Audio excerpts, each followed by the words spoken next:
if we have lesbian-only events, these men will go and kill themselves. I mean, it didn't start in 23 for us. It started back in 2003. Transgenders took us to court. So even back then, you know, they were making trouble for us. The lesbian community seriously went underground. We went back into the closet, basically. You know, we're trying to rebuild a whole community, a whole culture that's been lost in Australia. And so many of the members of the Lesbian Club are scared.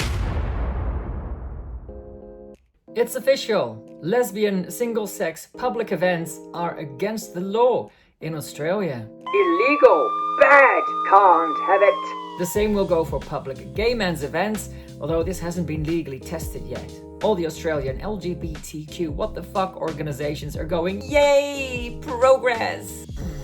But a small yet brave and determined group of lesbians has been fighting back against this madness, and I'm so very pleased that one of them could join me here on my channel. It's Carol from the Lesbian Action Group. The mainstream press in Australia won't give them a fair hearing, so it's up to us to give them a voice and to spread the word. If you want to support me in doing so, please consider supporting me via Patreon, sending me some love via PayPal, or on here via Super Thanks. Okay, let's go. Hi Carol, how are you doing? I'm doing very well, thank you. And I'm so pleased to be here with you and to meet you finally. Wonderful. Okay, well, nice to meet you too. And I wish there was better news to share for this conversation, but it's all a bit shit, isn't it? It is, but it's grist for the mill, really.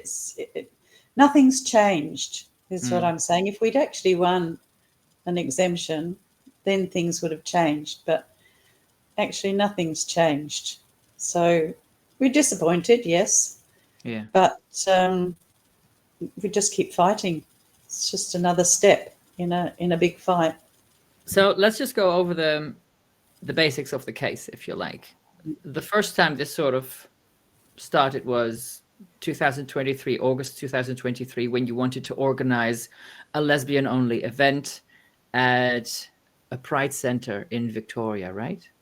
Yep, for International Lesbian Day. Right. So for International Lesbian Day, you want to have a lesbian-only event. Yep. And you put in a booking request? We did, yes. Yeah. And what was the response from the centre? At first, they accepted our request. Okay. But at the same time, we were applying for the exemption from the Australian Human Rights Commission because we knew from previous experiences that if we advertised for a lesbian-only event, we would get complaints. So we thought, well, we'd go for an exemption. We'd previously done that 20 years ago, and that's another story. But anyway, we thought we'd go for this exemption, apply to the Pride Centre, and see if we could run an event. All the time knowing, though, that we probably couldn't, because our experience had already been that, no, we weren't allowed to have a lesbian-only event that we publicly advertised. Yeah. And so having accepted our booking at first at the Pride Centre, when they found out that we were applying for an exemption, they refused the booking, saying that it would be an exclusionary event and they couldn't have that because they're all about inclusivity, which means to them anyone and everyone can come along to any event, unless, of course, it's a trans event. They have trans-only events there, but... Oh, they do? They do, yes. Right. And or they advertise them. What's the justification for that? That trans is a tiny marginalized community within a community? Yeah. Who knows how they justify it?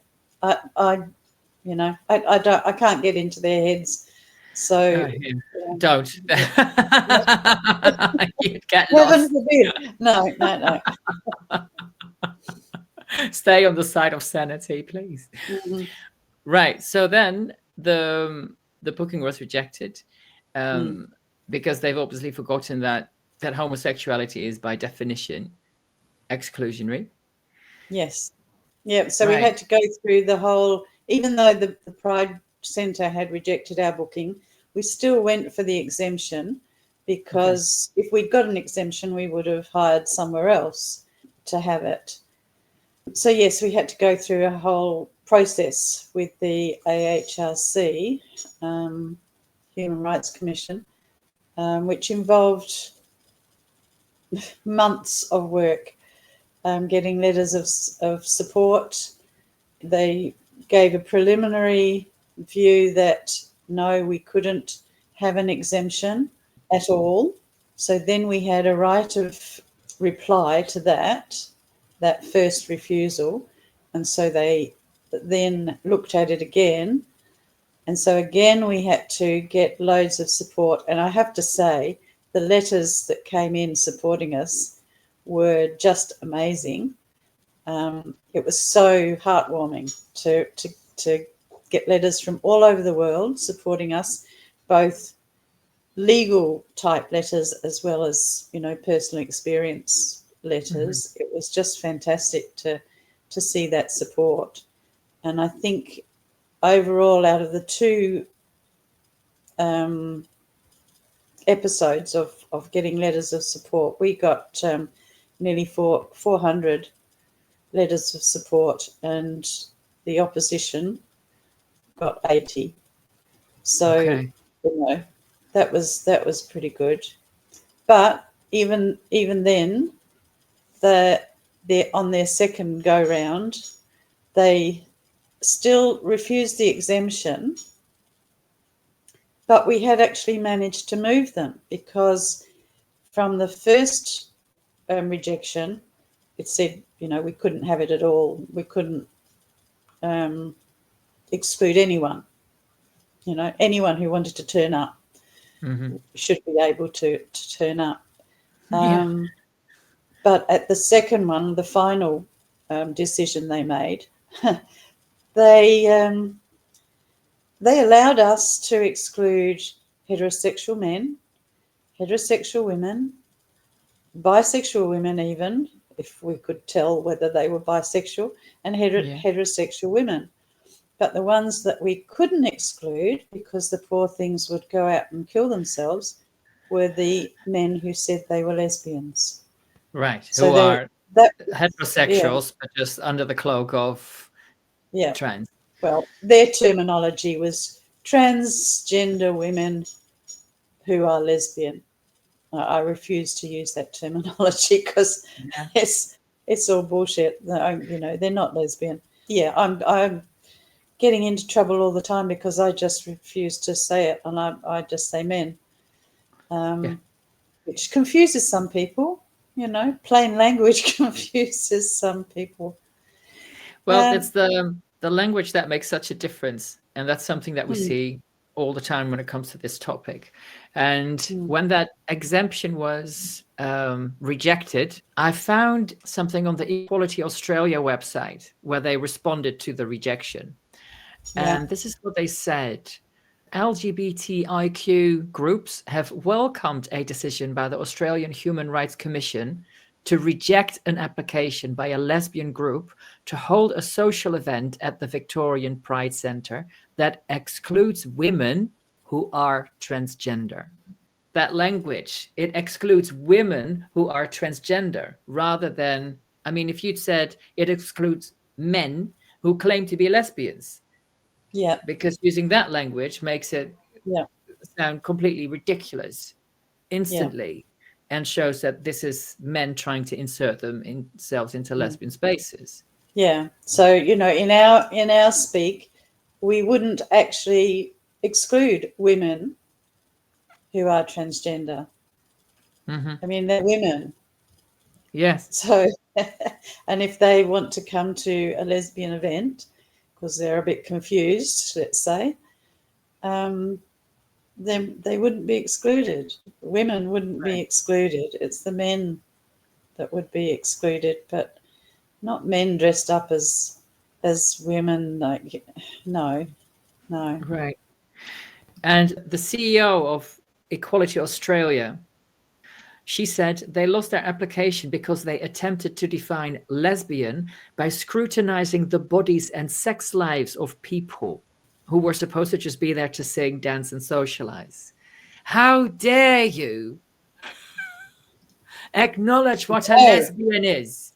I know. We would have had one of those things that you have at the airport and they go through and Sorry. The lesbian detector. That's right.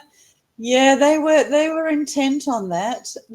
That you know, genital inspections would be needed. No, they're fixated on genital inspections, not But us. You know? No, exactly. But they keep turning it around. Like they're the ones who are denying what a female homosexual is. And then they're saying that you somehow are trying to define lesbian in some terrible way. Similarly, there was this guy who was the CEO for Switchboard Victoria, Joe Ball. And he said that that this He's whole actually a woman. This is a woman. Right. Okay. That makes sense. What a funny surname. Mrs. Ball. Right. And she said that this whole thing about getting an exemption was just a malicious and a disingenuous ploy to grab the media spotlight. So this is the climate that you're operating in, is that first of all, they make you sound like a malicious entity for wanting to have something just for lesbians, that you are somehow trying to define lesbian in some weird, unfair way. I'll let you into a little secret though, Menno, and just between you, me, and the world that's watching. I was going to say, don't tell anyone, people. That's right. When we set up the Lesbian Action Group, that was our aim, because we knew we weren't going to get the exemption. Yeah. So we're a political group, and we did this knowing that we wouldn't get an exemption. But what we wanted to do was highlight and raise awareness about the insanity of these laws. So, you know, maybe it was a publicity stunt. You know, so what? So what? Well, I mean, but we have to fight back somehow. For a good cause, because so many times, you know, in these so-called gender wars, people on the other side, if you like, they always ask, well, how does it affect you? And then, you know, when I say, well, actually, it erodes the rights of others, particularly women, homosexuals, particularly lesbians. How does it erode their rights? And it's like, well, now we have a judgment here. So that exemption was rejected. That was October last year. No, October the year before. God, because we're already in 2025. So October 2023, that was rejected. Yeah, that's and right. Then you're like, right, we're going to take this to a tribunal. Yeah. It took us a while to make that decision, because going through any of this stuff is so wearing on you. It's so tiring. And at that stage, it was just us, a bunch of daggy dykes, basically, saying, no, we don't accept this bullshit. We knew nothing about the law. I mean, if we'd started doing it with, you know, proper legal representation right at the beginning, it might have been done differently. But we didn't have any legal representation. We just did it ourselves, which is really what law should be about. I mean, you shouldn't need legal representation to say, hey, we're a minority group. We would really like some protection here. So it took us a while to decide whether we would go for the appeal. There was a small cost involved, but it was mainly the legal side of it that we weren't sure about. And at the last minute, we were offered pro bono barrister, help from a barrister. and he is just fantastic. We love him. At the appeal, he was saying, "Me and my lesbians," or we want this exemption. So we decided to go take it the next step and appeal to the tribunal, which is what and we did. that was Lee Howard, right? That's right, yes.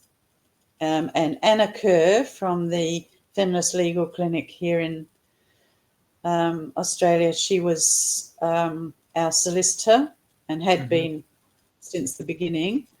Again, pro bono. In fact, she does the Feminist Legal Clinic have no funding, working from her house, and do fantastic work, all pro bono.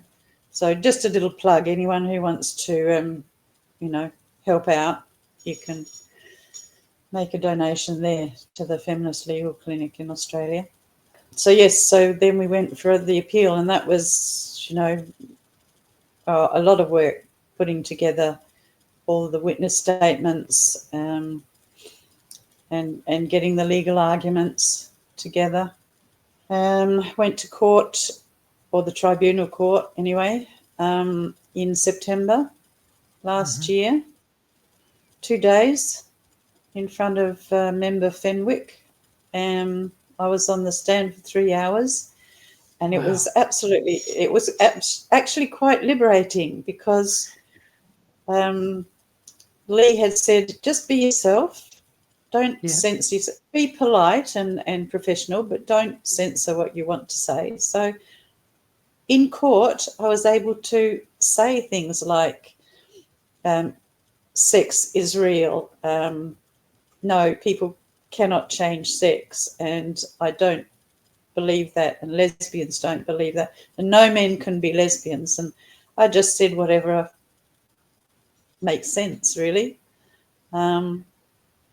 So, yeah, and for whatever outcome, that's all down on public record now. So our view has been put out there, and that's a win. Because we set out for it to be a awareness-raising exercise, we think we've won. Even though the decision came out just this past Monday, a couple of days ago, and Member Fenwick, who we had thought was listening and was sympathetic, still came out with a rejection. His final statement was that we are a discrete minority within the community, and that he could not justify us being able to discriminate against another group that was protected under gender identity. So basically, gender identity stumps sex and sexual orientation in Australian law. Yes. It's as simple as that. Yes. You can't get around it because of that amendment made in 2013, which introduced gender identity into the Sex Discrimination Act. Yeah. You can't get past it. Right. And this is in a way where this Fenwick bloke, he's got his hand tied, because he's not there to say what he agrees or disagrees with. He's there to apply the law as it stands. So if that's what the law says, then that's what the law says. And that's what we saw with Tickle versus Giggle, with that same judgment. The law, the bloke has a certificate that says female. That's what the law uses. Therefore, this man is a woman. And Sal Grover had to justify why she is excluding a woman. And we see that same thing with that language that the Equality Australia used. You're excluding women who just happen to be transgender, right? It's just another type of woman. So even if Mr. Fenwick was completely on your side, the law isn't. And so That's right. that's what your case highlights, Mm.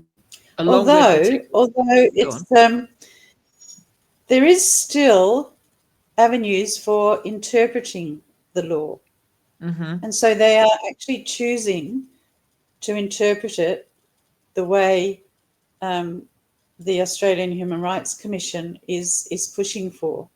I mean, the Right. AHRC intervened in Sal Grover's case, saying that sex is changeable. Yeah. They've just made it up out of nowhere. Like they offer no backing whatsoever. Like they've just said it, and therefore that's how people are supposed to interpret it.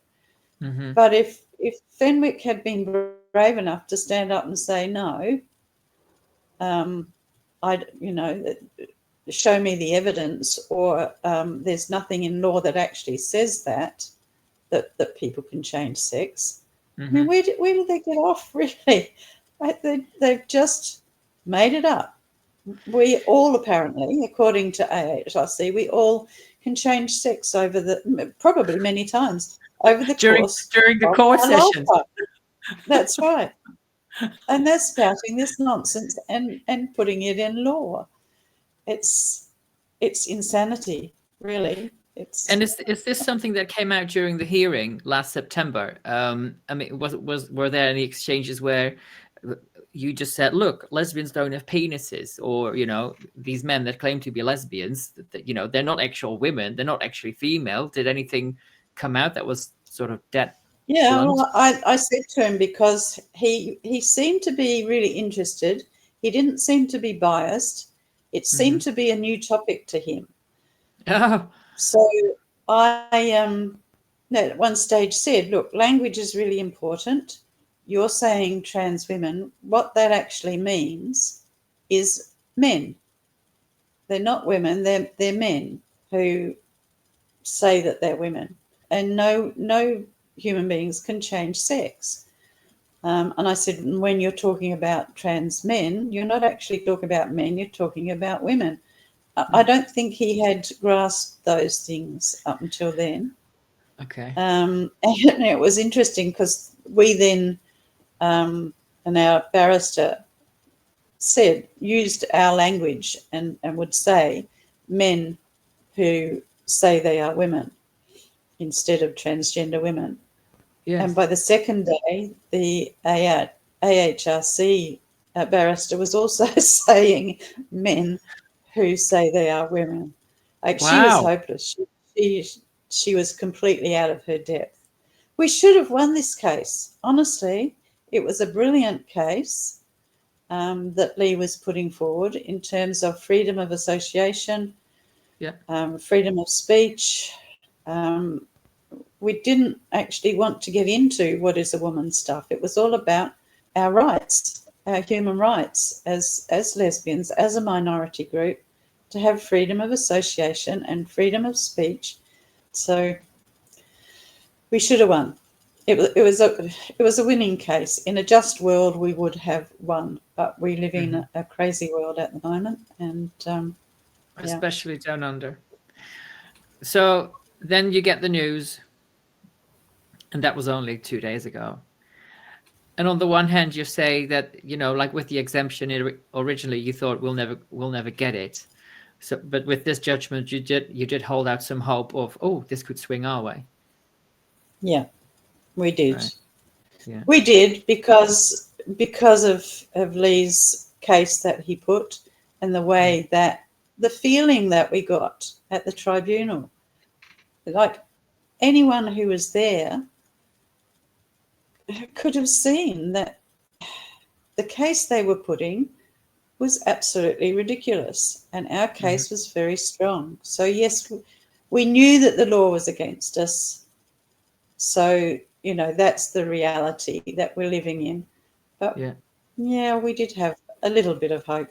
It would have been good. But and what were some of the things that was said where you thought, this is completely bonkers?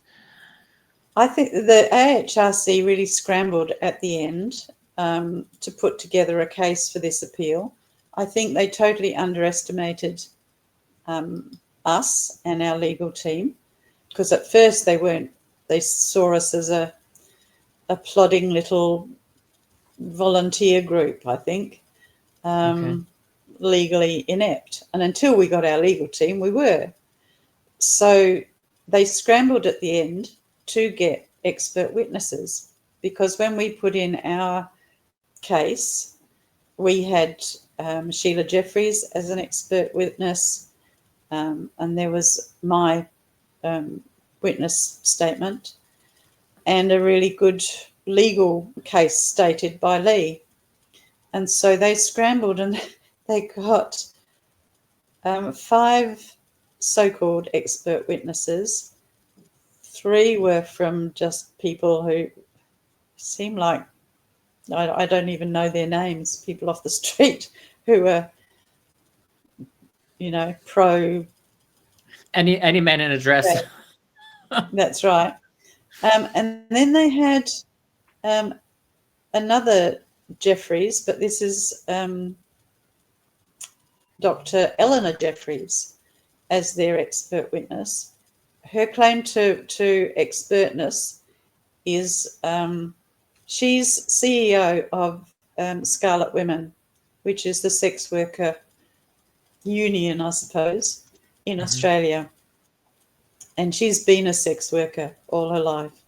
And so that was her claim to being able to be an expert witness in our case. And her witness statement is something to be seen. And she came up with her own version of feminism, which was option A, option B, and option C feminists.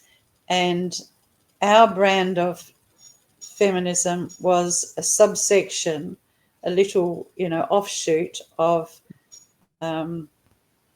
option A or some such nonsense. So she'd come up with this whole theory that nobody else has ever heard of about feminism. She quoted stuff from the media about the Let Women Speak rally in Melbourne, where, the Moira Deeming, all that sort of stuff. And this was said on the that 6th of September, so this was before that Moira Deeming judgment had come in. That's right. And said that we had organised it, i.e. us lesbians, radical lesbians, had organised it and were Nazis, and was questioned on that. And actually, because she was on video screen, blue hair, blue eyebrows, I hesitate to be nasty about people, but really, I mean, come on. Nose ring, just anyway. She Ticks all the was queer on video. boxes. Yeah, and actually said, that something like, they're probably Nazis, or they're those ones sitting there behind you in the court, or Nazi adjacent, or Nazi sympathizer, or something. I mean, who can take these people seriously, really?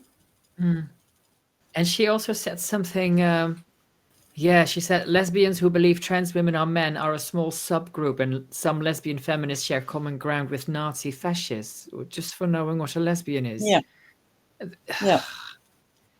And there was the counsel for the AHRC, Dr. Day Gang, said that excluding men who claim to be lesbians, not the language that he used, obviously, said could lead to a heightened health risk amongst transgender lesbians. What on earth does that mean? And that's the crux that it all boils down to. Their argument is that if we have lesbian-only events, these men will go and kill themselves. Like the basic, if you boil it all down, the basic argument that they have is that we are responsible, or we would be responsible, for these men killing themselves. And what sort of blackmail is that? So we are not allowed to have our own events because these men would be so traumatized by it. The other thing that in this latest judgment, which is extraordinary, is that in the STA Act, you are allowed to, as a special measure, apply for an exemption, and you can get a temporary exemption for 5 years. I mean, it's all legal. It's there in the Act. If it is to benefit a particular group, and our argument was we need to rebuild our lesbian community. In Australia, we're such a minority. Australia is a huge country, and just to find each other, so we need to be able to publicly advertise our events so that lesbians, particularly young lesbians, can find us. Yes. So we need that exemption, and I would say that's a special measure. That's a special reason that we need it. But in his reply, Fenwick has said that, where is it? Because they keep raising this stuff of genital inspections, and we can't control who comes. And our argument was, well, we actually wouldn't try to. We wouldn't be security guards. We would have an exemption, which is a legal document, and we would advertise it as such, that this is an event we are putting forward under an exemption. Anyone who chooses to come to it who doesn't fit that is doing so in bad faith, but in reality, there would be nothing we could do about it. Like, we wouldn't be inspecting passports or birth certificates or anything at the door. It's ridiculous. We wouldn't put ourselves in that situation.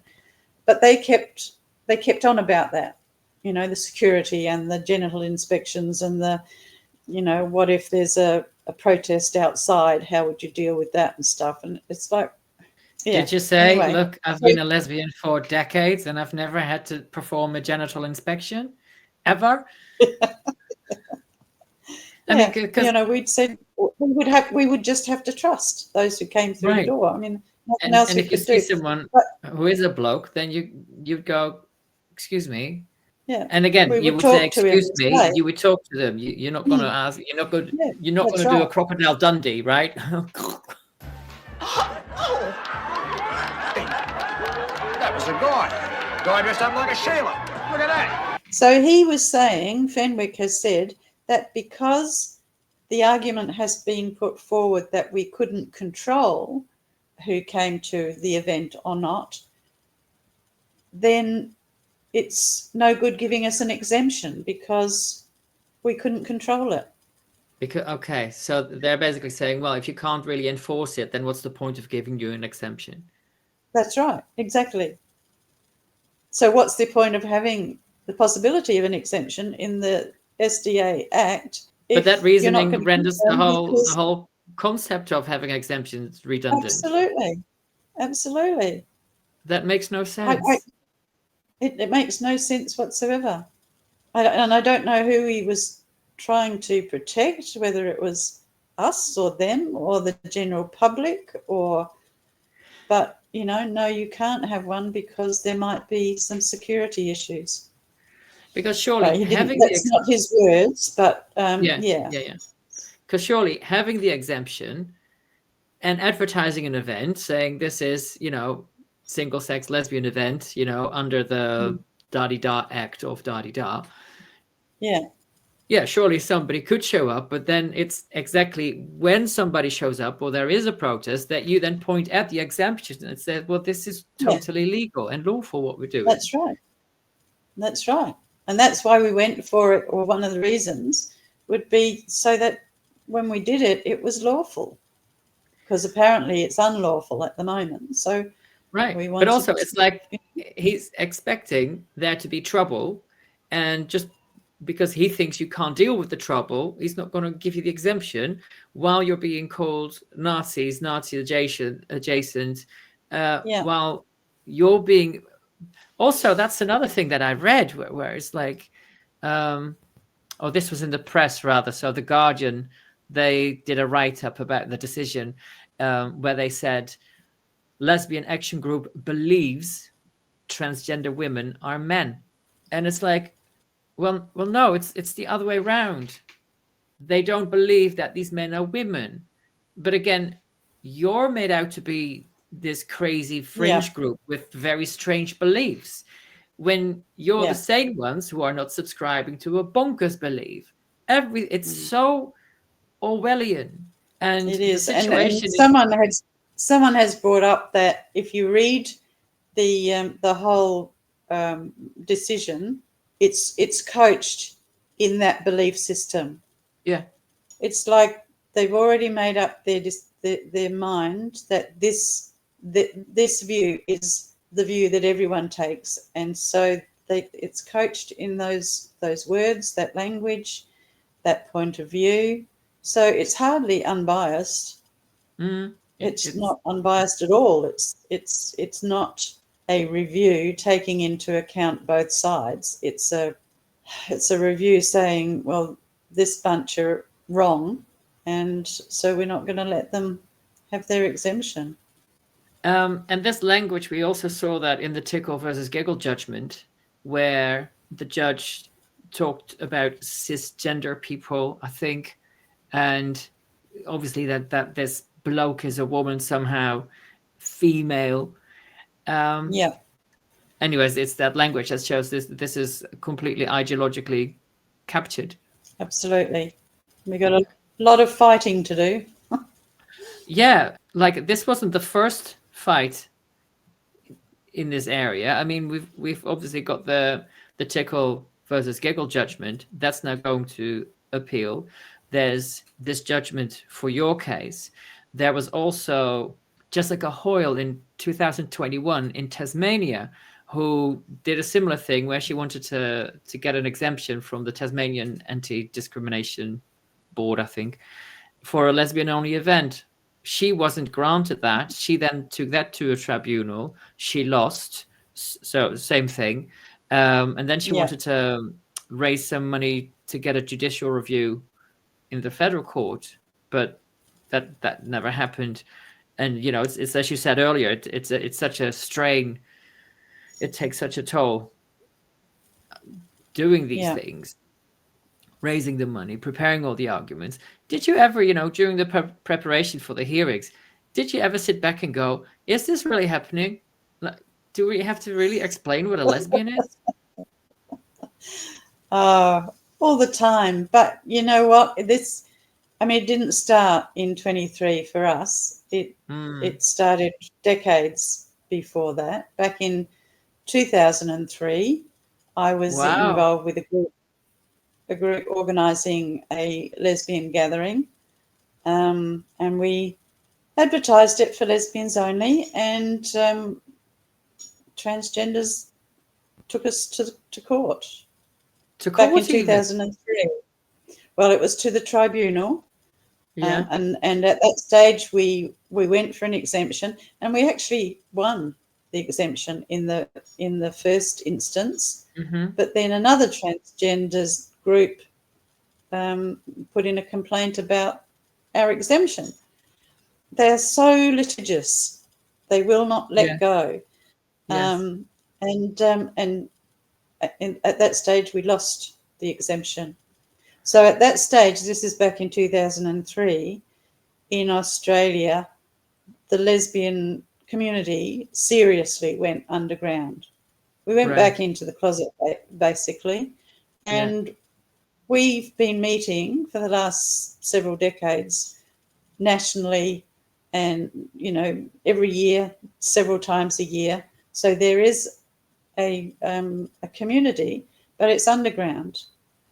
And as I said before, because Australia is such a big country, keeping track of everybody, and that cohort back 20 years ago, we're now a bit older, and our gatherings are getting smaller and smaller because some are dying off, but also because we haven't been able to be public and be visible about our gatherings. So there's there are generations of lesbians out there who know nothing about it. So that was also partly our reasoning for going for the exemption.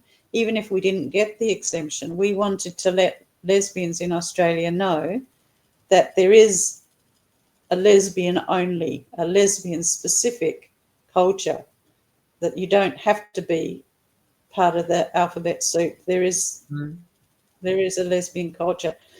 And, you know, to some extent, we've been able to do that through the publicity on this case, but it's still not enough. It's still not enough. We're getting women all the time, because we started up another thing we did. We started up the Lesbian Club because out of the initial rejection in 23, they were at pains, the AHRC were at pains to point out to us that we didn't actually need an exemption, a temporary exemption, because we could have a permanent exemption if we became a private club, a membership-based club.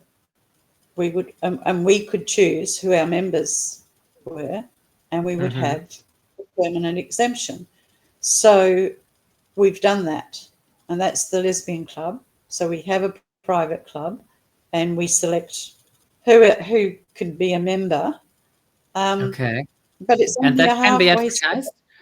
The fact that we have a club can be advertised, and we have a website, so the lesbianclub.org.au, and women can join, lesbians can join via that website. In Australia, it's we have 210 members at the moment, so it's just a start, but it's the social arm of our work. So the Action Group is our political arm, and the Lesbian Club is our social arm. And it's only a stopgap, because even though we can advertise or put out publicity for the Lesbian Club, and we could advertise our events for members only, but if we did that, we would still risk complaints and protests and whatever. So at the moment, we've still, unfortunately, continued to be a little bit underground with it, because it's so fragile. You know, we're trying to rebuild a whole community, a whole culture that's been lost in Australia. And so we have to nurture it. And so many of the members of the Lesbian Club are scared. I mean, it's the fear tactics. They're scared for their jobs. Of course, and you know, legitimate fear for their jobs, their family, their safety. Well, you see what happens when Moira Deeming speaks up, and everything that she's gone through since with that defamation case. You see what happened to Kelly J in New Zealand, and also all those events that she did in Australia. The TRAs were vile. I mean, I've been to plenty of them in London, in Scotland, you know, in Wales, in Ireland, in the Netherlands. You know, I've been there when they completely surround you and they're screaming and they're banging drums. But even with that experience, looking at the footage from, well, initially Melbourne, but also Hobart, they just went absolutely nuts. And you had this one guy in a skirt banging a drum in front of a horse or something. And then in Melbourne, that was in Melbourne. Somebody that was tried in Melbourne. to. I was there at the Melbourne one, and it was surreal. I've never experienced anything like it. But it wasn't just the actual event. It was the aftermath of it that just traumatized and shocked so many of us. Some of the women are still traumatized by it and won't go to anything like that again. Wow. Because we were vilified by our political leaders, all of them, the Greens, the Labor, and the Liberals. They all, you know, called us Nazis, and the media just came out in full strength about us vile anti-trans women. Mm-hmm. It's just it was horrific. It was actually after that event that LAG set up, because I came away from that. I mean, I've been an activist most of my life.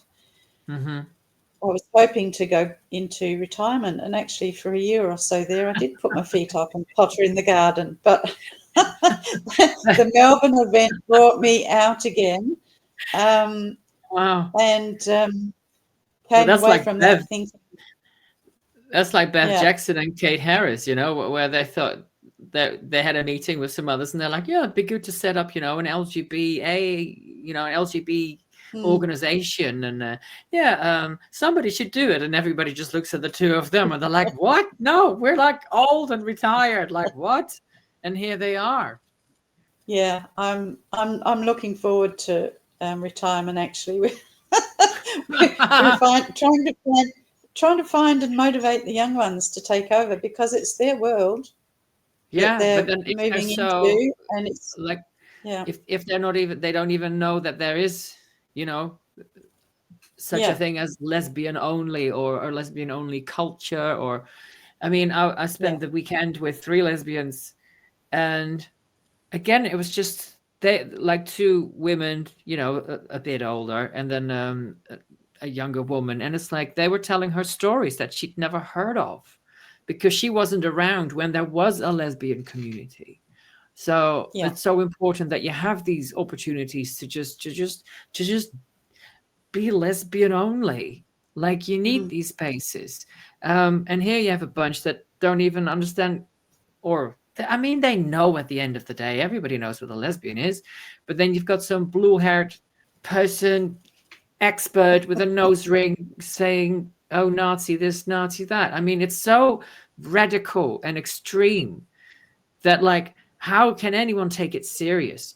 But a question that I have is, does the Australian law even make a distinction between men who call themselves lesbians, who have a gender recognition certificate, and those who don't? Or is it all just, you just say whatever and anything goes? no. All the states Wow. have self-identification, so Right. anyone can say whatever sex they feel that they are. They don't even have to get the birth certificate changed or passport or Wow. anything like that. They just have to say it, and that's the truth. And that's Australia wide. Yeah, New South Wales was the last one to bring it in, and so yeah. But even before all this craziness, like in 2003, even then they were causing enough trouble. Do you remember on what sort of grounds they won that argument back in the day? Discrimination. They were saying even then we're lesbians, and we're Right. being discriminated against because they say it's for lesbians born female, Right. and that discriminates against lesbians born male. Right. And in those days, I guess we didn't really have the concept of gender identity as it wasn't as pervasive as it is now. Is that something that they Yeah, use in? yeah, Did they call themselves yeah. transsexuals in those days, or?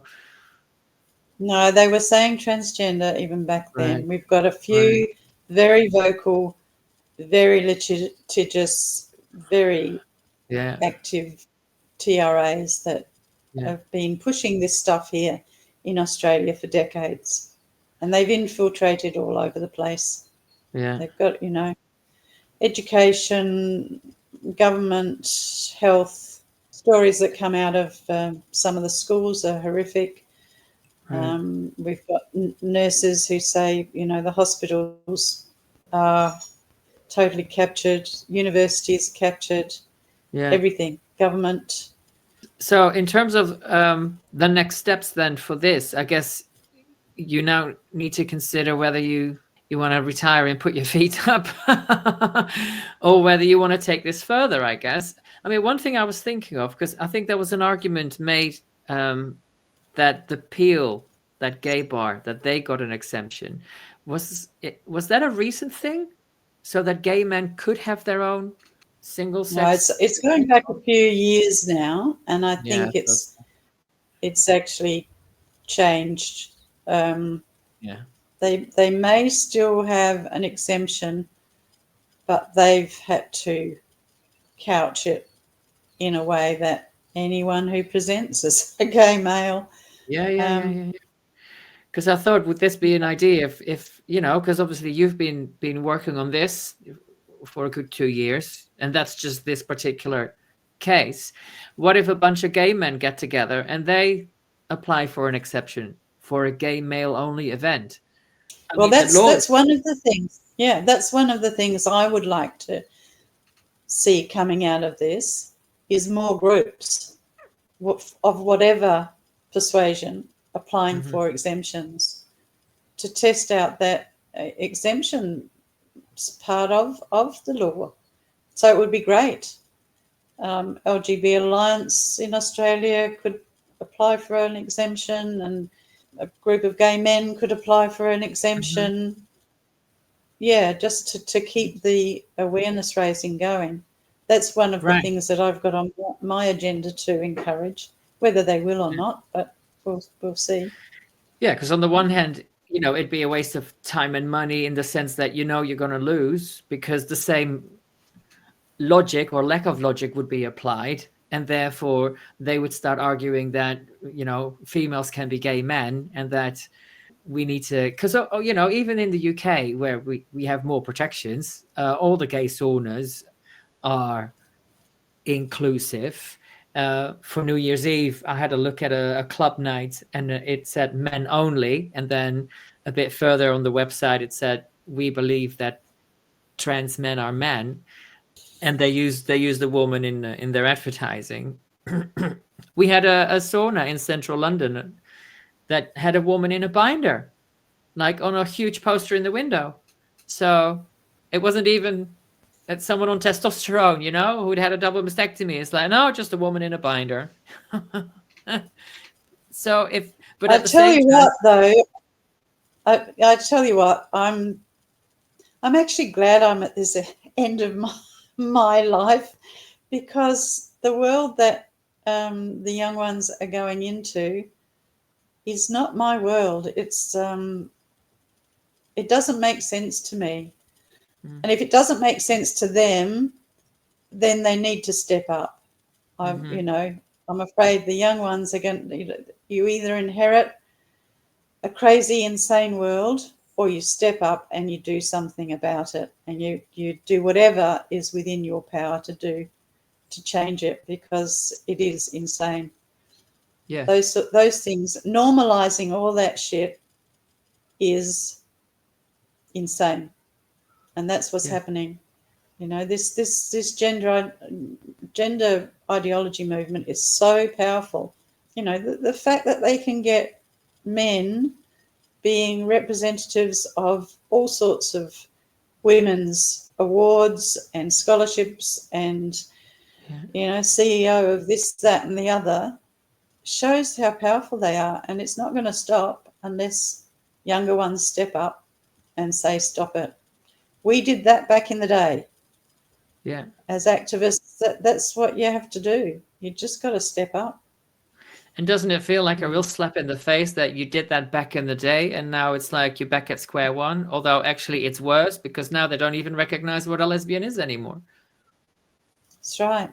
I mean, I did this, we all say it, but for my kids and my grandkids. I have a granddaughter. She's 16 years old, and she's been indoctrinated. So what I did for my granddaughter doesn't mean anything to her, or my daughter doesn't mean anything to her, because she thinks I'm an extremist, and I've always been extreme. And so it's not just in the at the tribunal where a blue-haired person on a screen calls you a fascist. It's also you get it in a much more personal direct is political. Right. And in the UK, it's now been established that it always sounds a bit odd to me, believing in the material reality of sex. It's called a gender critical belief, and it's protected. So there's ways that you can express it, and you can't be harassed or discriminated against on that basis. Is there anything similar in Australia? Not that's been tested yet. I believe that in Victoria, in the EO Act, political beliefs are protected. Okay. But whether this would come under a political belief or not, I don't know. And it's Right, not again, been tested yet. it just hasn't been tested yet. So what we need is a bunch of gay guys to apply for an exemption. On the ground of political belief in Victoria, yeah. Right. That would be great. Fantastic. Now, on the other side of the world, things are changing very fast. So, Aren't they, though? aren't they? So today, I was reading that executive order about protecting women's rights. It just read like, I thought, have I just fallen asleep and I'm dreaming? Because have you had a look at it? It made sense. Yeah, yeah. You've seen it. I've seen it. I haven't read it in full, but I've seen Okay. the general gist of it. Yeah. Because it was just like a slam dunk. It's like one thing after another. It defines man, it defines woman, boy, girl, and it's about reproductive sex. And then it defines sex. It's about gametes. And I'm so glad they said gametes, not chromosomes. And all of it was there. It's like all this gender crap. They didn't use the word crap, but just erodes, and that it has a corrosive effect. And it's like, wow, who wrote this? So I think her name is May. I can't remember the surname now, but anyway, people were sharing it on Twitter like, this is the woman, because I thought this is just like an out and out TERF manifesto. So obviously where you are, it's going completely the other way. But does that give you some sort of hope? It does. It does. I mean, it shines a light on it's, yeah, the stuff around Trump is complex. Yeah. But just the fact that it is there and it's so clear, and it's got to have an impact. It really does. Well, we can only hope. Does Australia look to America? Yes, a lot. Because also allies. The way Trump has put this on the agenda so unequivocally, and he's been saying this for at least a year now. It's not just like he said it once or twice. And obviously it's day one, and boom, there's your executive order, which has been well prepared. It's so well thought out. It's so all-encompassing.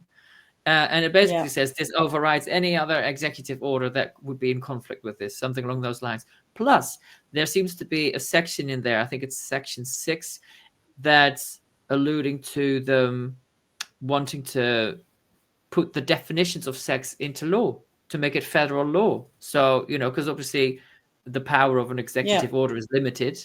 That's only for federal agencies, but it looks like they're trying to make that law.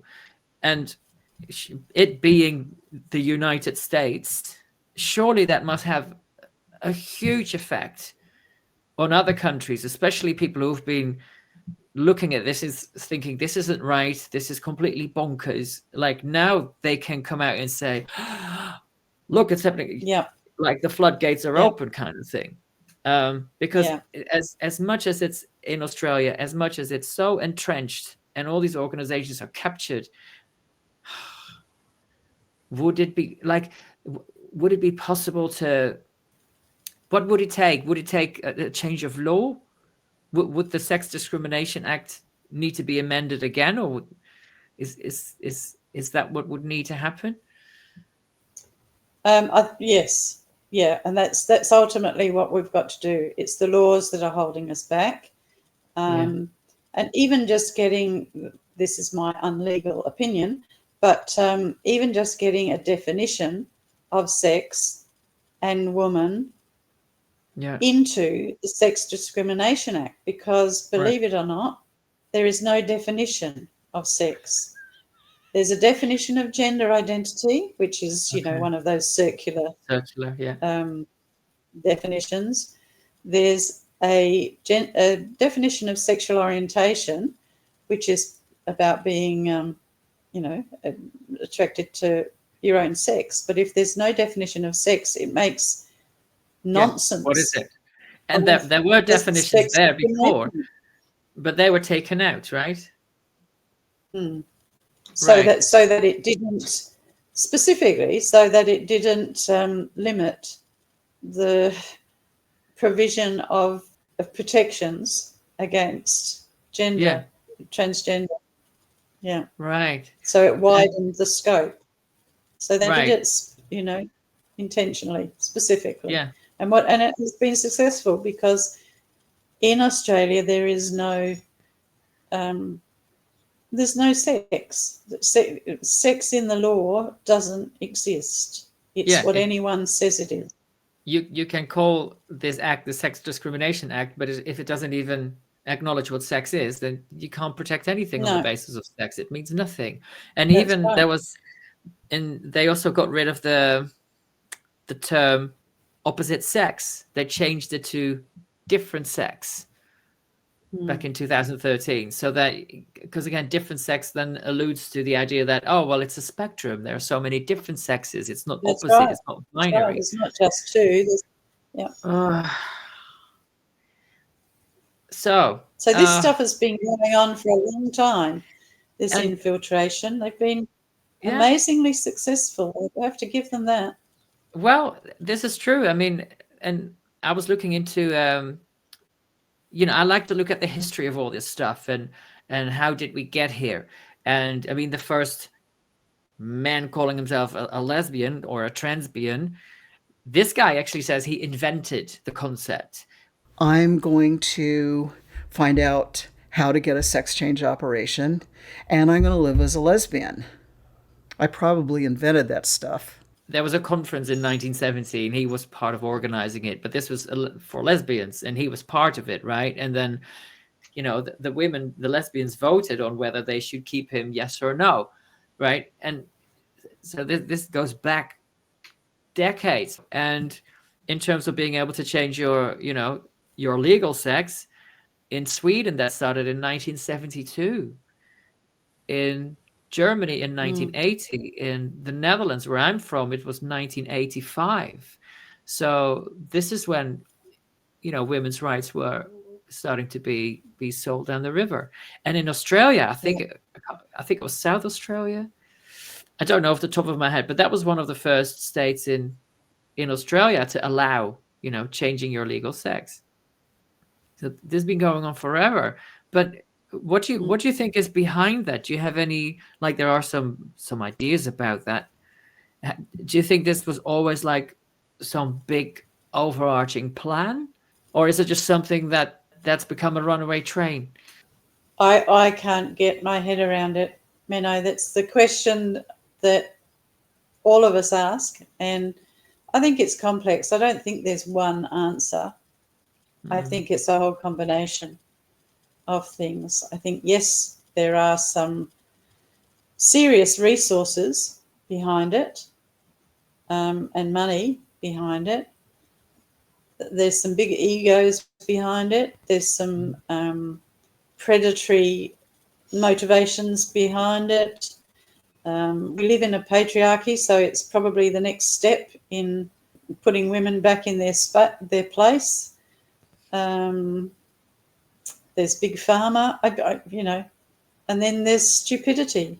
there's the social contagion and stupidity of people going along with stuff that is crazy. So Yeah, I don't think there's one. I think it's a perfect storm. I think there's a whole number of things that have created this. and in terms of pushback, there's Tickle versus Giggle. There's your case.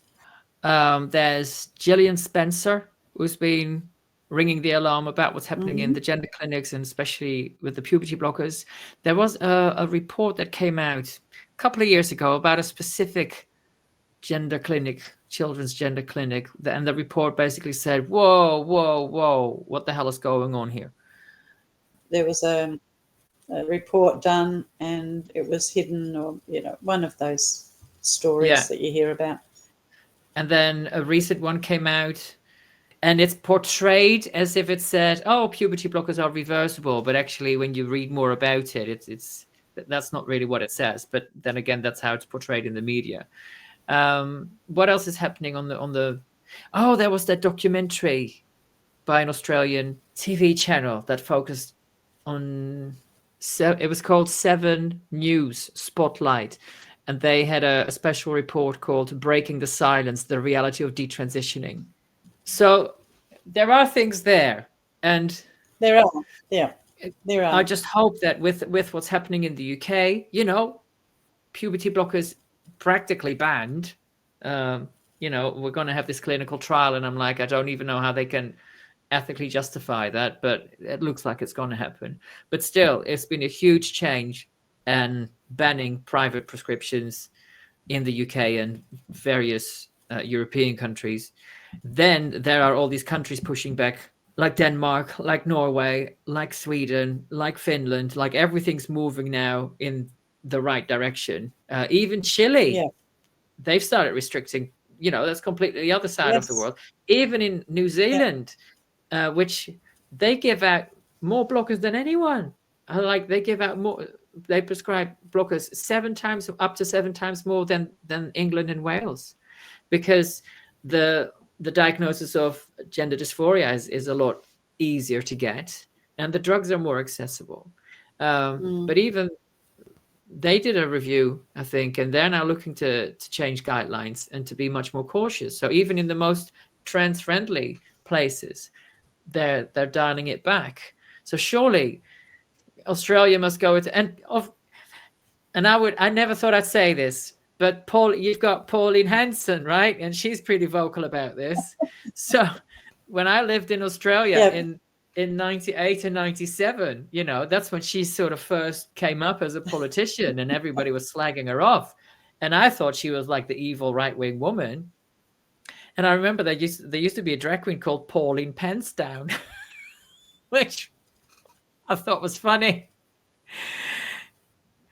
And there was when I was in Cairns once, up in Queensland, in a blues bar, and there was Miss Kate, and Miss Kate was a bar poet, and she would just recite poetry, but she was kind of like a wild woman, and unpredictable. And like when she got up on stage, she always had a massive whip, and I don't know why, but basically anybody tried to come close to her, she'd go for them. She wanted to recite her poetry, and she did this poem about Pauline Hanson. She went, Pauline Hanson and her one man, one land. Well, I come from a land where a stubby in your hand unites every woman and man.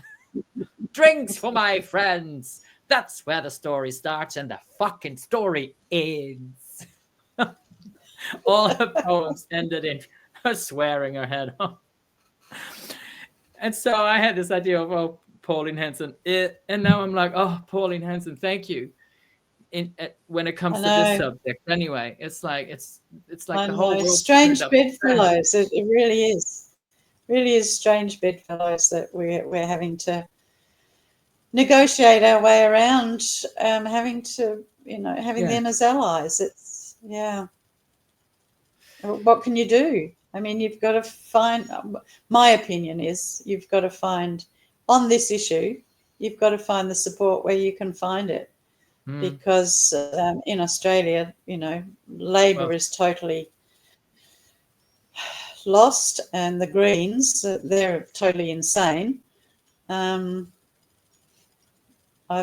never voted Liberal in my life, but if they're going to step up to the mark, but it doesn't look as though even they're going to at the moment. So I don't know. Where do you go? And Pauline Pensdown, here we come. But anyways, it looks like it's for you down under. It's a long way off a return to sanity. Yeah, we're usually a few years behind anyway. So we'll let America and UK lead the way, and then it will be our turn. So we just keep fighting. We just keep finding ways to pique the public. Yes, that's what's needed. Well, I hope that us having this conversation will pick a few more people. And what can we do? How can we support you from afar? The tweaks and support, of support are just fantastic. If you have any influence with a gay men's group who want to put in an exemption, that would be fantastic for the men to step up and highlight this. Would be fantastic. I don't know, just keep doing what you're doing. As I said, Australia will follow along. So, yeah, I mean, our laws are not quite the same as yours. No. But the issue is the same. Wherever Yeah. you are, the issue is the same. No, the law in Australia, it's the same as in the Netherlands. So in our Anti-Discrimination Act, gender identity, gender expression, and also sex characteristic were added to the law in 2019 under sex. It all comes under sex, which means it no longer acknowledges actual sex, and gender trumps everything else. And in the Netherlands, it's very similar to Australia. The public are so unaware. The media misrepresents all these stories through the language that they use, all that gender speak, and nothing's been legally challenged. I mean, that's the difference in the UK and in the States. People are going to court. So Yeah. as you have done, and I think that's the only way. That's the only way that we're going to turn these things around. I mean, you see how big, how big a difference like the Maya Forstater case has made in the UK, and there's now been over 8 or 9 very important gender critical legal victories, and it just keeps building and building and building. And Australia won't be able to ignore that anymore. And it's through actions like yours, hopefully, that you'll get there a bit faster. Although I understand for you, it's absolutely not an easy ride. No, well, we're considering our next moves. One of the options is to appeal further. Yeah. So we're talking to our lawyers about that. And there are other options of being political, lobbying politicians, Right. putting in for more exemption. Yeah.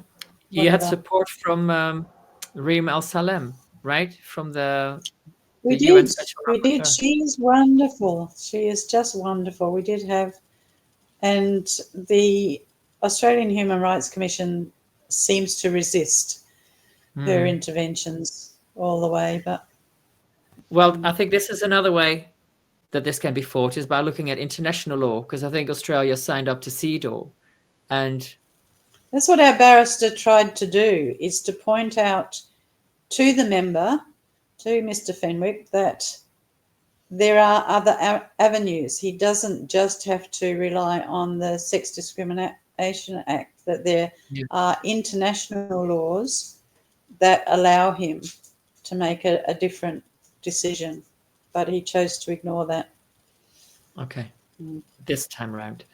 This time round, yeah. We keep fighting, don't we? We keep going. Well, I want to thank you very much for taking on this challenge, for Thank you. the lesbian, for the gay men, because obviously this affects us all, and it's quite something when you wake up to an email that basically says, no, lesbians, you can't have your own stuff, and by the way, single sex only homosexual events are unlawful. Yeah. But here we are. So here we are. Thank you very much. So much for having me on and letting me rabbit on about all our stuff here. And it's just been a pleasure to talk to you. You're more than welcome. It's the least I can do.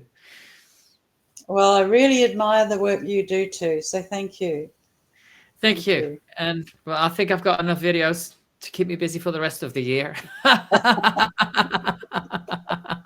Because you probably have insanity to go around. You're so good at it, though. I've had a bit of a some dip. Brilliant ones.